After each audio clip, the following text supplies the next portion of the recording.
Today I'm going to answer two very different questions in one video. The first is, what is it like to be a photo double on set? The second, much more obscure question is, what was I doing with gray in my beard almost exactly 1 year ago? And the answer to both of those is this video, what is it like being a photo double, my time working on The Breadwinner. So stay tuned for some interesting information and a couple of fun stories from set.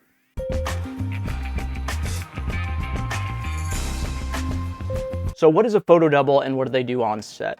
So basically, the photo double's job is to be that character for times when that actor cannot or, has some other reason to not be able to be there. Usually it's because they're not needed that much. Maybe they're shooting another scene at another location. Maybe they're not even on set yet and they're filming stuff beforehand. But one way or another, the actual actor cannot or will not be on set, so they need someone who looks like that actor. There's a lot of different reasons why this is done. Sometimes it's because you're working with child actors and they have labor law rules, so they can only be on set so long. So if the shoot's gonna go 16 hours, you can't have a child on set that long. So they'll bring in the photo double, and the photo double will fill the scenes that are not really showcasing that person. You saw this on Cobra Kai a lot, where if you watch really closely, you'd be like, oh, Kenny just changed faces. Yeah, it's probably because they ran late and they didn't think the person is going to be seen in that. Or sometimes it's the actor is just not there. They're shooting something else, they're shooting a different scene, or they're trying to save money. So, for example, for me as a photo double, I think I got paid like $200 for the one day, versus anyone with a speaking line is getting over $1,000. For a named star, it's going to be thousands of dollars. So if you can cut one shooting day from that actor and then replace them with a photo double, you've just saved a good amount of money for production. But a lot of times it's in scenes where they're throwaway or they're nothing scenes where you just need to get a hint that that character is there, but that character really isn't talking or doing anything specific or interesting. It's just, they're like a background character for that scene. Usually when they cast, they try to get someone somewhat close. You do not have to actually be like photo realistic to the person. The closer the better, but it really depends on what they're using for the day. So if you're going to be used for the entire movie for a lot, like let's say the actor has a busy schedule, they're going to be out half the time, so every day they can be offset, the better. You might get used a lot. You might have to look really close to that actors. And I know some big names, like Kevin Hart has his own photo double who does all of his stuff. I think Stallone has a photo double. They all have like their personal ones because they shoot so much and it's so much easier to have someone else fill in. They look really close to identical. Other things where you're not being seen close to the face, or you just have to match their build, height and weight, hair color, usually those are close enough. They don't need to get exact, depending on what they're doing for the specific shot. So it does vary a lot. So for people out there who are, thinking about trying to be a photo double or getting cast, the way you get cast is very similar to how you get cast for background acting roles. Most of these companies that do the casting, they also do background casting. So they put out casting calls, usually on Facebook, sometimes Actors Access, sometimes their own group. But usually Facebook is one of the biggest ones where they will post it and they will say, hey, we're looking for a 5'10" male with, grayish brown hair with these heights, this weight. And then you'll submit, you'll send in a photo. They'll go through those. Sometimes they have a database already of actors that they've used before. So they'll go through and be like, okay, who looks closest to this person?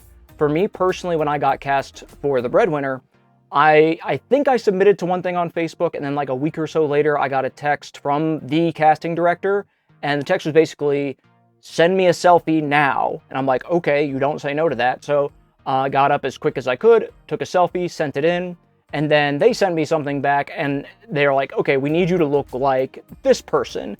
And I'm staring at it, and I go, I might be crazy, but this person looks a lot like Will Forte.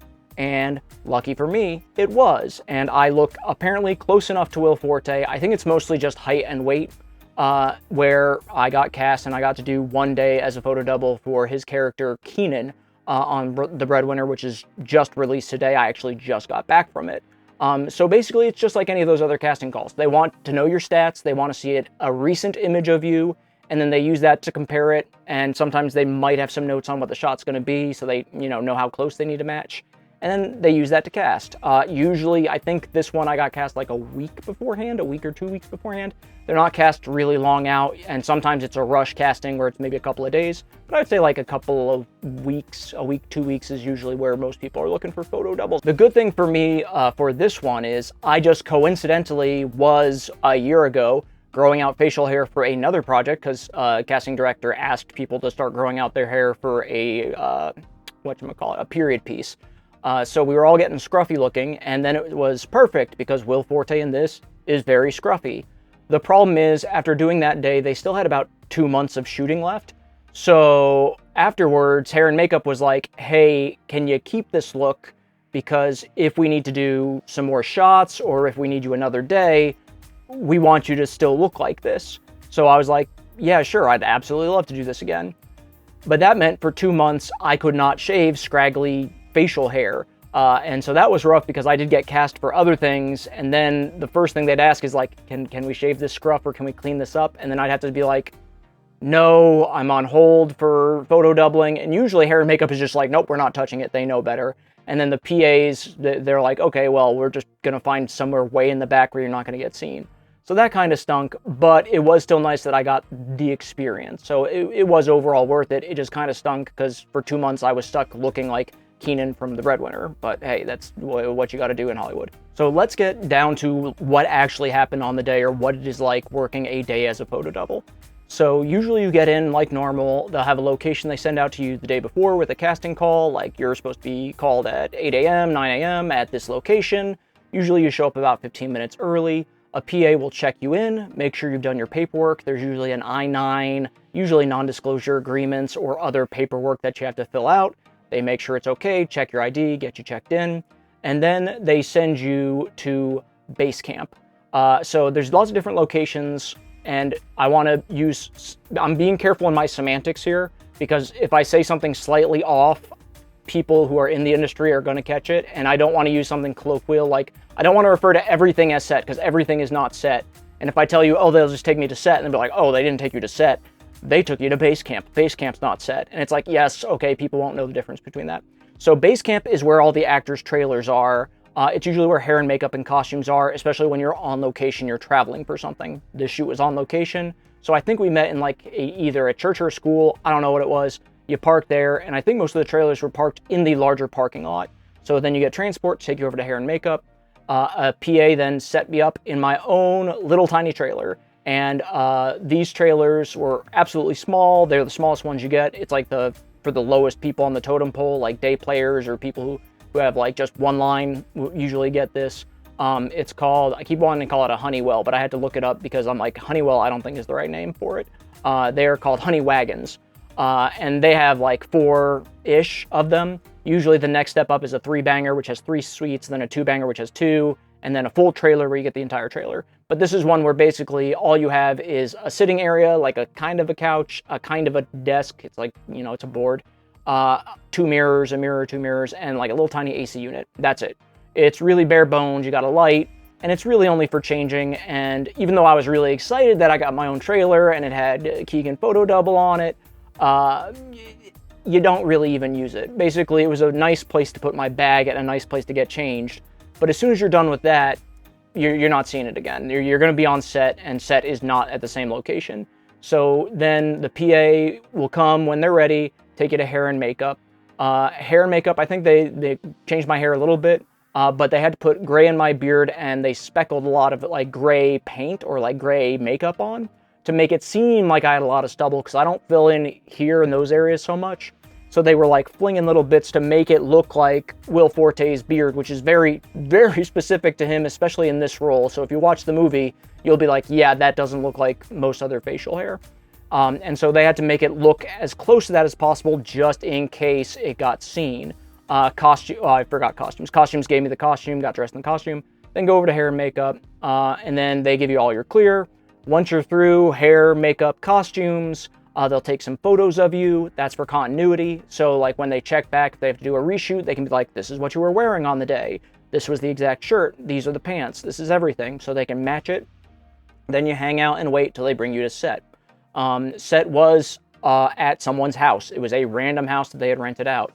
And right now I should probably talk to you about the difference between first team and second team. And that's going to be a little important when I talk about this, because it's something that I don't think most people who are not, accustomed to film know really the difference between what first team is and what second team is. So first team are the main characters. They are the people who are speaking and the actors that play them. So if you have a line, you are first team. Second team are the stand-ins. They are the people who are there for the rehearsals and setting up the camera and doing the blocking for the scenes. They're acting as the characters until they're ready to shoot the real thing, and then they move in first team. So they got first team and second team.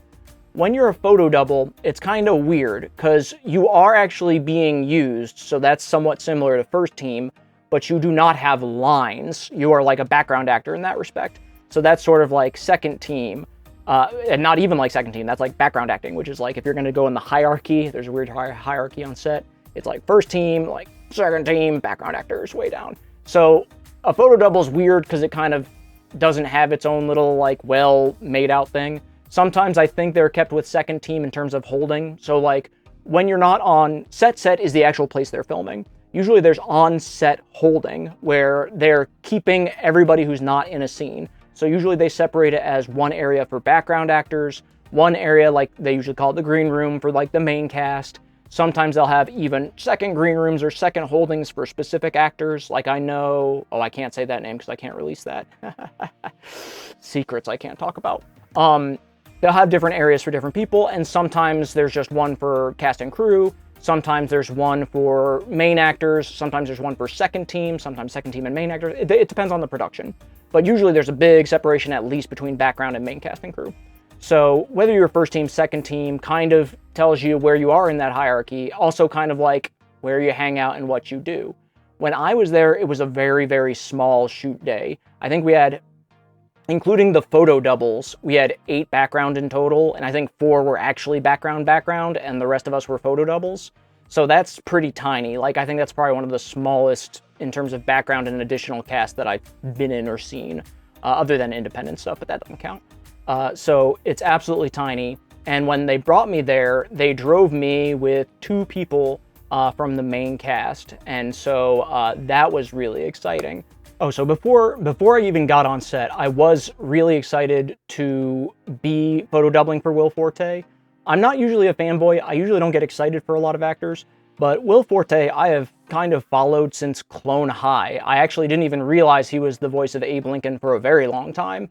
And so I am very familiar with his career, and I think, if anything, he is very much an unsung hero of comedy. He's done everything. He just has not gotten the recognition that I think he deserves for just the breadth of everything he's done, especially when you look at his voice acting on top of his regular acting. Man's a legend. So for me, I was like, oh my God, I might be getting to hang out with Will Forte. So like when I'm thinking of this, I'm like, oh, if I'm doing photo doubling, I might be hanging out with first team, not second team.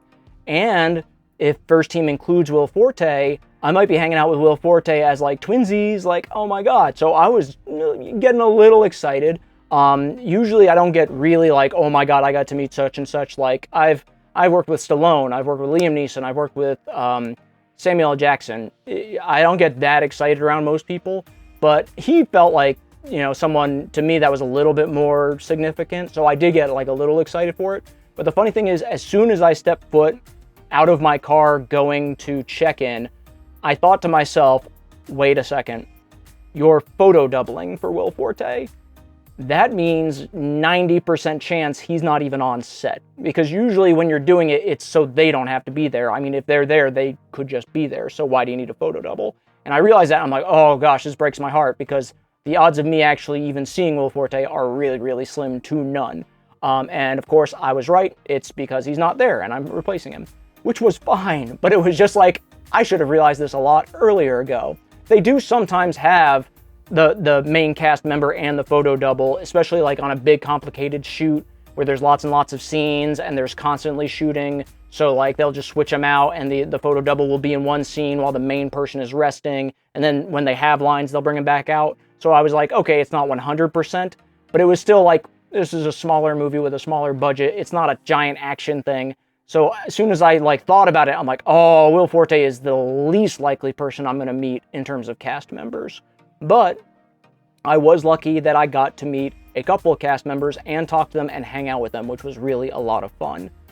So the two main actors that I got to meet and interact with were Brett Cullen, who played Nate's father, and he has a laundry list of things he's been in. And I mean, look at his IMDb.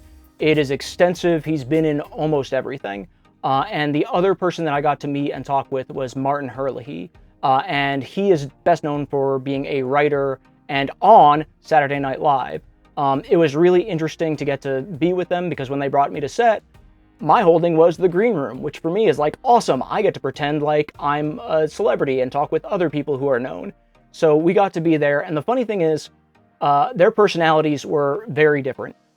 Brett is very much a chatty Cathy. Like, he's going to talk up everybody. He's going to, command a good conversation. You're not going to have much quiet time. There's always going to be something to talk about. A fun story from set. Back on the day we did this. I was surfing, doing blah, blah, blah, playing golf. He was, very big personality, versus Martin was really quite the opposite. He was actually surprisingly quiet and reserved, where I would think, like, you're on live TV and you do comedy.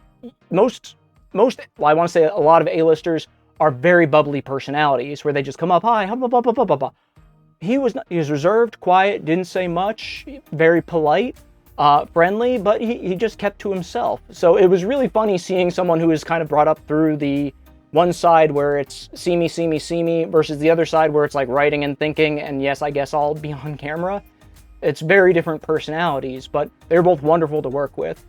So we sat in the green room, which at that location was the basement of, if you watched the movie, which I literally just got back from, it is the friend's house. I'm going to try not to give spoilers, even though this movie is not really like, oh my God, spoilers. It's a generic movie. So it was that house, their basement. So we were sitting in the green room, which had an air hockey table that was unplugged. And then the kids had their own little sub-green room, or the teaching room, which was just their laundry room with like a note on it. And it's funny because I always tell people, like, you think Hollywood is like super fancy and all this stuff. It's like, no. We're sitting next to an air hockey table that if you turn it on is too loud because it makes a roar sound, and they can't have that for shooting. And so, like, we're just sitting there in just regular seats waiting to be called up to set. It's not fancy. It's not, you think they doll it up. Really, they put some stuff to protect the floors for the house since they're renting the house. But that's it. It's not fancy. There's not there's PAs to help you, like, if you want food or something. But, like, you're not being waited on. There's not, like, a smorgasbord other than, well, there's Crafty.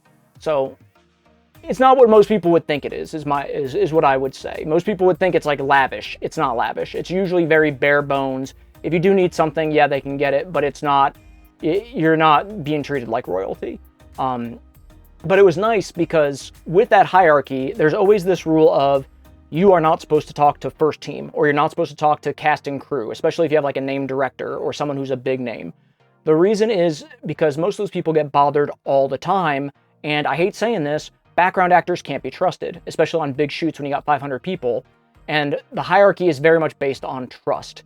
Since you don't really know background actors, and many background actors do it for fun, they don't do it as a profession, they will break the rules and do things they're really not supposed to do. So they'll go up and ask someone for an autograph, or they'll bother them while they're trying to get a shot, or just if an actor's trying to focus, bring them out of focus. They don't read the room. And so they have to make these really stringent rules. Like, there's a reason why background usually does not eat lunch with cast and crew. They just don't know to respect the boundaries. They don't know all like the unwritten rules. So for me, being in the green room was nice because that's kind of like a, hey, even as background, they'll let you bend the rules if you know how to do it. So I've been on sets where normally if you're not in the scene, you're not supposed to be on set, you're not supposed to be watching things on the monitors. But if they trust you, and I shouldn't talk about Cape Fear. I'm going to talk about Cape Fear a lot next week. So I'm not going to talk about that. I've got a story for that one. But if they trust you, they'll let you kind of hang out around set, watch the monitors. As long as you're not bothering people, you're not bothering the main actors, you look like you're supposed to be there, you're not in the way, they can bend the rules. But they've got to trust you. They've got to see, okay, I know this person. They're not going to do something dumb. They act like they work here, not like someone who's visiting as a tourist. So you can bend the rules a little bit more. But in terms of like this hierarchy, as soon as I'm like, wait, you're putting me in the green room, that's nice. That's not to say that that rule of don't talk to first team is not necessarily a rule. It's just more that okay, many people are expected to have casual conversation there. You're locked in a room with not much to do. You can't be too loud. There's not really electronics. You can't, play a video game or watch a movie. So generally there's a lot of casual conversation that happens.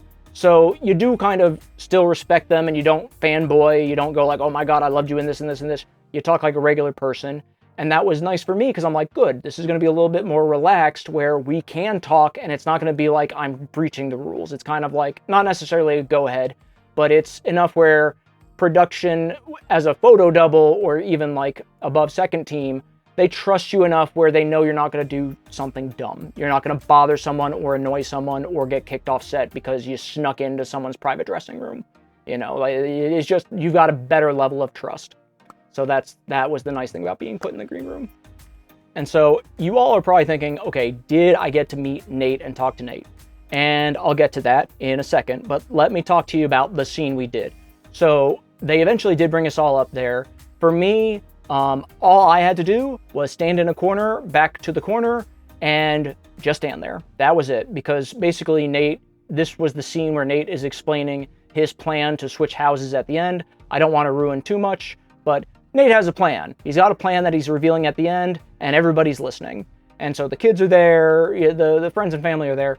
And so I'm supposed to be Will Forte's character, Keegan, the roofer. And I'm just there listening. So I don't really have to do anything but stand. And they have one camera right here on one side, and they literally had another camera right there, and I'm against the wall, and I'm like trying to sit like this and not move because I got to be in the same location if they're going to shoot back and forth. And then the director's like, and just try to look natural and comfortable. And I got like a corner of a wall jamming into me, and I've been standing like this for like 30 minutes without trying to move. And I'm like, oh yeah, I'll look completely comfortable in this position. This is fine. I can do this all day. So that's the setup for the shot. In the actual final, you can see my elbow a whole twice, which I am not surprised, because with the setup of the shot, that's all you really could see of me. And it's funny when you think of it, it's like, oh, they did beard, they did hair, they did a little bit of makeup, they did full costumes, and they only saw your elbow, and it was a dark elbow at that. Yeah, they do it just in case, because costumes, hair, they don't know what's going to happen on the day. They don't know if something's going to change. They might as well do it. It's a lot easier to just do it at the beginning while they're already doing it. And all they need was to just establish that he's there. And the funny thing is, when you watch it, they do cut between that and other days when he was standing in that corner, because they shot them on separate days. So this way it worked. One of the reasons they do this is because you still want the other actors responding like that actor is in the room. And an interesting that happened is, after one take, Brett got up, and when he was leaving at the end of the take, he stares at me, because he talked to me when we were in the green room, and he's like, by the way, who are you? Because I think I just told him my first name. I didn't explain like what I was doing that day. I guess they assumed I'm like, oh, I'm an actual actor with speaking roles or whatnot. And it's like, no. So Nate, who was there, who was doing his speech, he looks at me and goes, yeah, I was wondering that too. And then I realized, from their perspective, I am just some random guy who's standing in the scene, because Will Forte's character has never worn my shirt and pants before, because it's a different day. I think it was still in the beginning of shooting too, so I don't think they like knew what the costume designs were. And so I just look like some random guy. Usually for second team, what they do is they write the character's name, and then they write the person's name on tape, and they tape it to their chest. So you see like Jim, Keenan, second team. So you know you're the stand-in for Keenan. For me, since I'm a photo double, they can't put tape on my chest. I need to have the shirt match. I can't have something off. So I'm just standing there, but like, there's not a time to just introduce yourself. You just start shooting, because everybody kind of like knows how everything works. So it just, on set, it just happens. You get a whole bunch of people who have done it before. They all kind of know what a general flow of a film set's supposed to be. So you don't have like you don't always have a stop and introduce. Sometimes in theater you do. Like, I can't tell that story either. Sorry, that's the second time. Later, next year, these stories I can talk to you about. So basically, like, they have no idea who I am. I'm a random guy in the corner of the room. And so I'm like, I'm Frank, I'm photo doubling for Will. And so Nate's like, to the director, so I'm supposed to look at him, right? And I'm like, yeah. The director's like, yeah, look at him like he's Will. make an eye line with him like he is in the room, and that is really helpful. Like, in terms of both acting and from like shooting things, knowing your eye line and when your eye line is like supposed to go actually really does help, because it can throw audiences way off and it looks wrong if it's not matched correctly. So it is really nice to have that person in the corner of the room where you can lock eyes with them. When I was taken out for other shots like close-ups, what they would do is they put a little tape where my eyes would be, so that way Nate, when going back and doing the speech over again, he can look at that tape and he can look back at that tape and he can recreate his previous eye line. So if they switch between the two shots, it still looks like he's looking in the same corner of the room, that he's not like looking way over there for some reason. So that is really useful. That was my only back and forth with Nate. It was basically like, who are you? And then the director explained it. But he was perfectly nice. He seemed busy. He seemed tired because he was not in the green room. He was off doing other things. Like when we were done with something, he would be whisked away. They would take him to do something else. I don't think he has a whole lot of acting experience. So like he would flub a couple lines, but this is film. You could flub a whole bunch of lines. They could feed you lines one by one. It's not that important. He did a great job. I think he was like a little like nervous because he didn't have all of his lines memorized, or he'd like, mess them up a little bit. Because I've seen that happen with comics a lot when they're doing their first couple of acting things. They don't have it memorized like they do a set, or it's just different. It's like out of your element. So he was fine. He did a great job. But you could just tell like, oh, he's not used to it. And then you could see like, oh, I'm sorry, I flubbed a line. He'd like apologize. And it's like, no, this happens all the time. They're used to flubbing lines. But he did a really good job with that. He was just, always seemed busy, but very polite, very nice person. Yeah. So in total, the whole day was about 12 hours of shooting at that location. I think that day they shot one of the stunts with the horse, I think where Nate gets thrown. And that was really it. The weird thing is like that scene actually did get a good amount of it cut. One of my favorite lines was actually cut. And I do still have, where is it? Oh, here it is. So I have my sides. I didn't say this at the beginning. One of the first things they do is give you sides. And this even has, I'm going to block off because I don't know what is protected and what I can't show. So it says Keenan PD, because this is specifically my copy. And this is something that's been sitting on my desk for an entire darn year. And I couldn't tell anybody about it. That is the, that has who's on set, when they're supposed to be on set, what time things start, what scenes are being done, and then it has the script for what scenes they're doing. And the funny thing is now, after just seeing the movie, they cut like half the lines, which is very common where you cut a big portion of it. They cut my favorite line, and then they also moved an ad-lib where Nate ad-libbed one time, "You're my favorite," to the littlest one. And I think they liked it so much, but they knew that it might be cut in that they moved it to a different scene. So like, that was nice that they kept that, but they got rid of the birds kissing joke. And I'm like, oh, that was my favorite joke. It was really cute. But I think that's going to be it for this video. I don't want this to be like a, hour-long video. But if you guys have seen the movie, if you haven't, go out and see it. It's a nice, family-friendly movie. Everybody's going to enjoy it. Like I explained to people, it's like the Walmart of movies. It's not going to be contentious. There's a little bit of something for everybody. So go out and see it. You'll have a good time. You'll enjoy it. If you have questions, anything you want to know, let me know in the comments. I could talk even more, about what it's like on set, or, cut content or other things. Just let me know. Maybe I'll make another video. Next week, I'm hoping to get a video out about Cape Fear, which should be premiering, I think, June 5th? June 5th or June 6th? I think June 5th. So hopefully I'll do another video about that where I can actually talk about more, because right now I can only talk about what was seen in the trailers that have come out. I haven't been able to talk about anything else that would have happened with that. And what's funny is that actually filmed what was in that trailer, I think filmed like a week or 2 weeks before the Breadwinner. And then after that, well, I can't say that because it's not released. Stay tuned for future videos, and I'll give you lots of infuriating cliffhangers without meaning to. I'm sorry. Once again, I'm Frank Chopatini with Servetti Software, and I'll see you in the next one. Servetti helps services run better. For a demo or free trial, email frank@servetti.com or leave a comment.